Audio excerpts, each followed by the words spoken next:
నా పేరు రామకృష్ణారెడ్డి. నేను బనిగలపాడు గ్రామం నుంచి వచ్చాను. మెడ నొప్పి సమస్యతో ఆరోగ్య హాస్పిటల్‌లో డాక్టర్ శరత్చంద్ర సార్‌ని కలవడం జరిగింది. సార్‌ని కలవడంతో కొన్ని టెస్టులు చెప్పారు. టెస్టులు చేయాలని చెప్పారు. సో, సార్ చెప్పినట్ల విధంగా నేను టెస్టులు చేయించుకున్నాను. చేయించుకోవడంతో సారు సర్జరీ పడతదని సార్ నాకు వివరించడం జరిగింది. సార్ చెప్పిన విధంగా నేను కూడా రెడీ అయ్యి ఓకే సార్ చేయించుకుంటానని చెప్పాను. చేయించుకొని నా యొక్క నొప్పిని బాగా క్లియర్ చేసుకున్నాను. శరత్చంద్ర సారు రెగ్యులర్‌గా తన షిఫ్ట్ వైజ్‌గా వచ్చి నన్ను డైలీ చెకప్ చేయడం కానీ, ఉన్న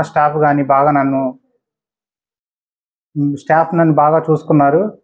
సో, నా ప్రాబ్లం అనేది క్లియర్ అయిపోయింది. నేను ఇన్సూరెన్స్‌తో ఈ యొక్క సర్జరీని చేయించుకోవడం జరిగింది. సార్ యొక్క ప్రోత్సాహంతో, స్టాఫ్ యొక్క ప్రోత్సాహంతో నా యొక్క ప్రాబ్లం అనేది క్లియర్ అవ్వడం జరిగింది. థ్యాంక్ యూ ఫర్ ది ఆరోగ్య హాస్పిటల్.